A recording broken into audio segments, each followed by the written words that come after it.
लोगों को टोपी पहना करके चूतिया बनाने का काम नहीं करते हैं, बल्कि 12 महीने सर में टोपी रख करके नमाज पढ़ने का काम करते हैं। और आवाम के बीच में कुल हिंद मजलिस इत्तेहादुल मुस्लिमीन का कोई भी अगर नेता है तो आवाम के बीच में एनी टाइम पाइएगा, 24 घंटा उनको खड़ा पाइएगा। चाहे रात के 12 बजे अगर फोन करे तो ये कुल हिंद मजलिस इत्तेहादुल मुस्लिमीन का सिपाही एक जो है बड़ा बाबू को फोन करके बोलेगा कि काहे आप इस तरह का जो है घोटालाबाजी वाला काम कर रहे हैं, काहे रिश्वतखोरी वाला काम कर रहे हैं। यही इसी का नाम मजलिस इत्तेहादुल मुस्लिमीन है। और यही सिपाही आप क्या समझते हैं, हम लोग तो इतना गर्व के साथ कहते हैं कि हमारे वरिष्ठ राशिदुद्दीन ओवैसी जना बिहार सदर जनाब अख्तर ईमान साहब आज हमें पार्टी का एक सेक्रेटरी बनाया गया है। मैं तो सोचता हूं कि जितना पुलिस वाला हमसे डरता है इतना यहाँ के एमपी और एमएलए से नहीं डरता है।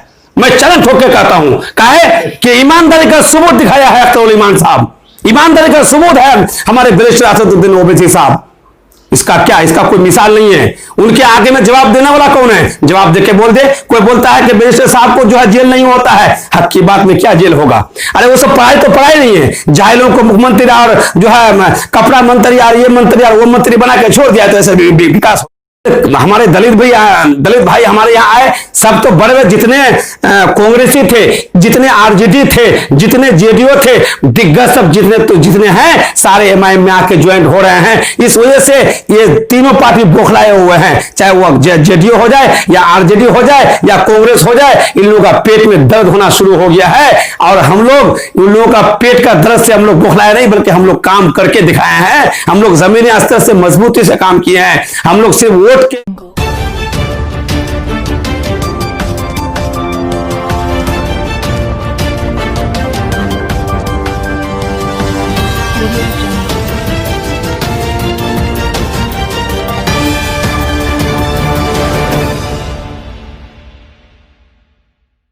जी अस्सलाम वालेकुम रहमतुल्लाहि व बरकातहू।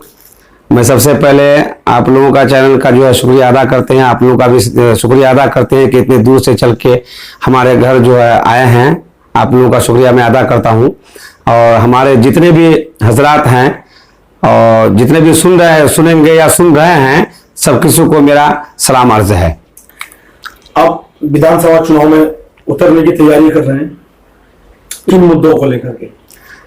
जी विधानसभा इसमें जो हम लड़ रहे हैं तो लड़ने का मेरा मकसद है, पहला सबसे मेरा मकसद है कि समाज सेवी का मकसद है मेरा। और सीमांचल का जो बदहाली है उसको देखते हुए हम सोचे कि इस बदहाली को दूर करने के लिए हम लोग को सामने खड़ा होना पड़ेगा।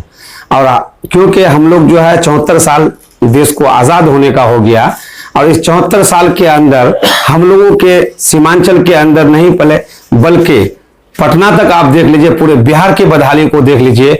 जो बदहाली आज से 74 साल में पहले थे वो बदहाली हमें आज भी नजर आए। इस वजह से हम लोग अब आगे चलकर और बढ़ करके जो है राजनीतिक में आना चाहते हैं और राजनीतिक में आकर के काम करना चाहते हैं। इस बदहाल का जिम्मेदार किसको मानते हैं?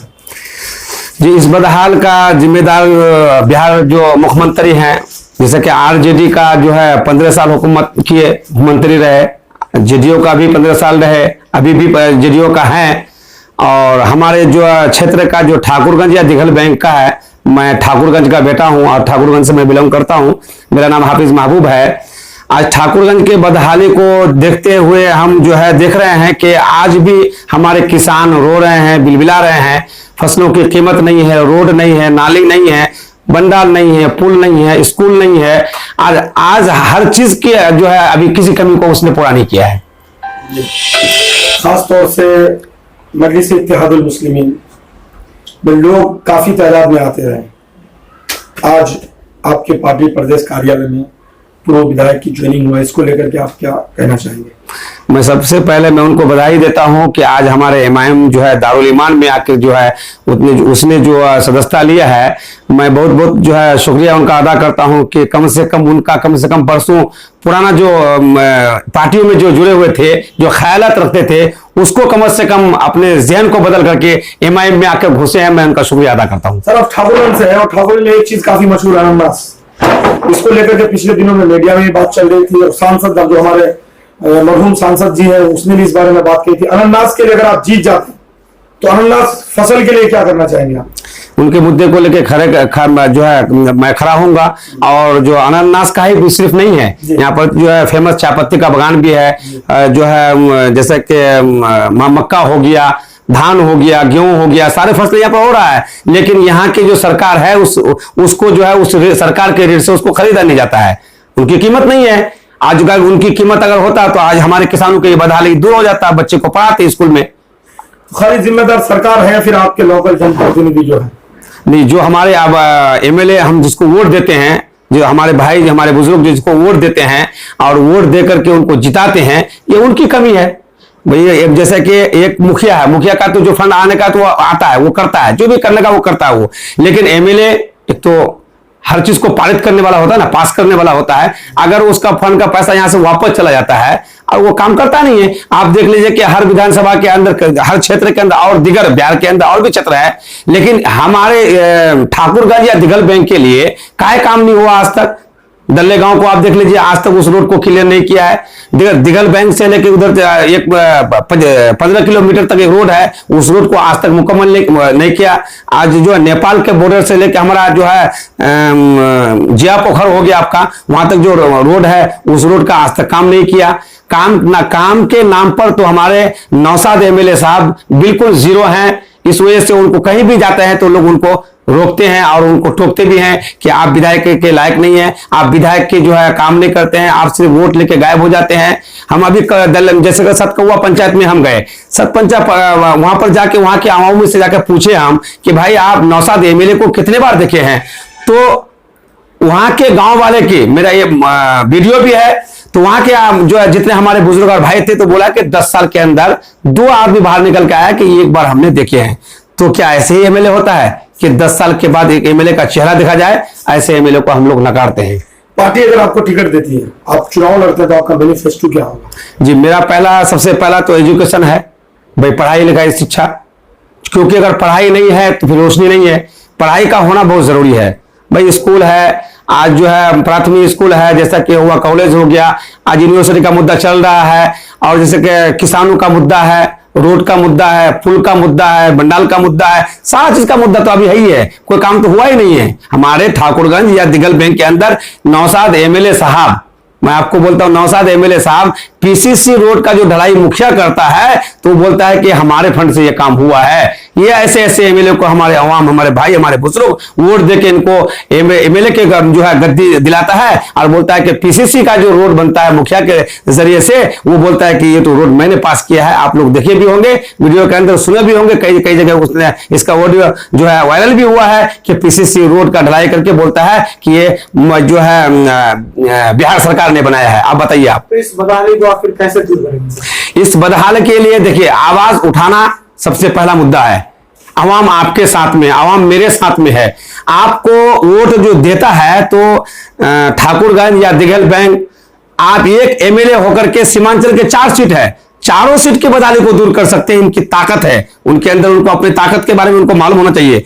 एक एमएलए के अंदर उनके कलम में जो पावर होता है, एमएलए के अंदर वो पावर अगर वो जिस दिन समझ लेगा वो एमएलए, तो इंशाल्लाह हमारे सीमांचल की बदहाली हर हाल में दूर होगा और जो है दूर होके रहेगा। क्योंकि जब तक एमएलए अगर नहीं बदलते हैं और जब तक जो है मुख्यमंत्री को नहीं बदलते हैं, तब तक काम तो होगा नहीं। सर 70 साल से तो मुख्यमंत्री बदलते हुए आ रहे हैं बिहार के अंदर, एमएलए भी बदला गया, तो फिर आप लोग बदल करके क्या करना चाहते हैं? जी, बहुत अच्छा सवाल आपने किए कि सरकार जो है आज तक दूरी नीति बिहार के अंदर सोतलापन वाला जो व्यवहार है वो करते आए हैं। लेकिन आज हमारे बैरिस्टर असदुद्दीन ओवैसी साहब जो हैदराबाद के हैं, और उसने हर पूरे हिंदुस्तान के लिए आवाज उठाते हैं। वो ये बिहार के लिए ही नहीं बल्कि जहां जहां भी आपदा हुआ वहां पर जो है उसने काम किया। जिस जिस कौम को फंसाने का काम किया उसके लिए उसने आवाज उठाया। तो हम सोचते हैं कि जो आवाज उठाने वाला होगा और जो लड़कर जो है उस सामान को लेने का होगा तो वो लेगा। आज भी देख लीजिए मुसलमानों का क्या हक है? 8% था ना जी, 2% में काहे अटका हुआ है? क्योंकि हमारा तो हर चीज छीना जाता है। हम हैं कहां? हमारी कोई वजूद नहीं है। हमारी वजूदों को मिटाने के लिए मुख्यमंत्री और ऐसे ऐसे एमएलए बनते हैं, तो हम लोग अपने वजूद को मिटा दें। हम लोग अपनी वजूद को मिटाने वाले नहीं हैं, हम लोग मुसलमान हैं। हमारे बैरिस्टर असदुद्दीन ओवैसी साहब कहते हैं कि हम सिर्फ अल्लाह से डरते हैं, अल्लाह के रसूल से डरते हैं, बाकी किसी से नहीं डरते हैं। क्योंकि हमारे बैरिस्टर असदुद्दीन ओवैसी साहब हक की लड़ाई के लिए अपनी जान और माल को कुर्बान करने के लिए खड़े मौजूद हैं हिंदुस्तान में। तो सर, लोगों को इस बार आप कैसे समझाएंगे कि मजलिस को वोट दीजिए? जी, मेरा सवाल है कि जो हमारे भाई अगर नहीं मानते हैं कि भाई बैरिस्टर असदुद्दीन साहब को हम तो जानते नहीं कि विकास के नाम पर क्या काम किया है। अब हैदराबाद चले जाइए, आप 1.5 किलो का 2 किलोमीटर का जो है एक तो पुल जो है आज तक बिहार के अंदर नजर नहीं आ रहे हैं। हमारे इस चारों सीट के अंदर देख लीजिए आप, और हैदराबाद के अंदर देख ले 14-14, 15-15 किलोमीटर का जो है रोड में हम जो है चल के आए, देखे हम वहां विकास के नाम पर जाके देख लीजिए कैसे लड़ रहे हैं, वहां के मुख्यमंत्री से कैसे लड़ रहे हैं। तो क्या हमारे बैरिस्टर असदुद्दीन ओवैसी साहब यहाँ के मुख्यमंत्री से नहीं लड़ पाएंगे? यहाँ के मुख्यमंत्री के ऊपर उंगली नहीं उठा सकते हैं? बिल्कुल उठा सकते हैं। हम तो ये कह रहे हैं कि उनका एक एमएलए 100 एमपी पर भारी होगा। ये बैरिस्टर असदुद्दीन ओवैसी साहब का कलाम है, और ये बैरिस्टर असदुद्दीन ओवैसी साहब का फरमान है कि मेरा एक एमएलए, जैसे कि आप देख रहे हैं कि हमारे कमरुल हुदा साहब अभी एमएलए हैं, जावेद साहब एमएलए रहे, किसी के घर गए नहीं गए, घर में बैठकर फोनबाजी करते हैं। आज वो एमपी बन के बैठे हुए हैं। आज हमारा जलाल नाम भाई से आप देख लीजिए, उसने फोन किया कि यहाँ पर नदी में कटाव हो रहा है, गांव कट के गिर रहा है, तो इडियट करके बुलाया जाता है। तो क्या ऐसे सवाल होता है क्या कि एक एमएलए बनने के बाद आवाम आपको वोट दे देता है, आप फोन करता है एमपी और एमएलए को, तो वो क्या कहता है कि इडियट हो तुम, तो गाली देने के लिए किसी को वोट नहीं करेंगे। इस बार एमआईएम को हर हाल में लोग वोट करेंगे, क्योंकि ये मजलिस से कुल हिंद जो इत्तेहादुल मुस्लिमीन जो है, ये मजलिस का जो पार्टी है, ये पार्टी हर धर्म के लिए है, जो हमारे दलितों के लिए है, जो है हिंदुओं के भी लिए है, मुस्लिमों के लिए भी है, ईसाइयों के लिए भी है, हर चीज के लिए हमारी ये पार्टी है। ये नहीं है कि ये मुसलमान की पार्टी है। अब कोई आदमी ये कह रहा है कि ये जो है बीजेपी का बी टीम है, आप देख लीजिए बीजेपी का बी टीम कैसे कह रहे हैं? एमपी उनके बिक रहे हैं, ये बीजेपी का एमपी अलग से बिक रहा है, कांग्रेस का एमपी एमएलए अलग से बिक रहे हैं, सरकार गिराते हैं, सरकार उठाते हैं। ये क्या चक्कर है? इन लोगों को सिर्फ कुर्सी चाहिए, कुर्सी के अलावा कोई अवाम मर जाए, सड़ जाए, किसी का कत्ल हो जाए, ये लोग उस चीज पर ध्यान नहीं देते हैं और ना ध्यान देगा। सिर्फ ये लोग मरते हैं तो अपने कुर्सी के लिए मरते हैं, विकास के लिए नहीं मरते हैं लोग। सर, आप अपने विधानसभा के लिए क्या किया है जिसको देखकर के जनता आपको वोट करे? जी, बहुत अच्छा सवाल आपने किया कि मैं विधानसभा ठाकुरगंज नहीं, पूरे सीमांचल के अंदर 2017 की जो आपदा आया, बाढ़ आया, मैं उसमें अपने जान और माल को कुर्बान किया है, लोगों के घरों तक गया है, लोगों के घरों में अनाज पहुंचाया है, लोगों के तन में कपड़े नहीं थे, उनको कपड़े हमने दिए, लोगों के घर टूट के गिर गए, उनके घर बनाने का हाफिज महबूब ने काम किया है।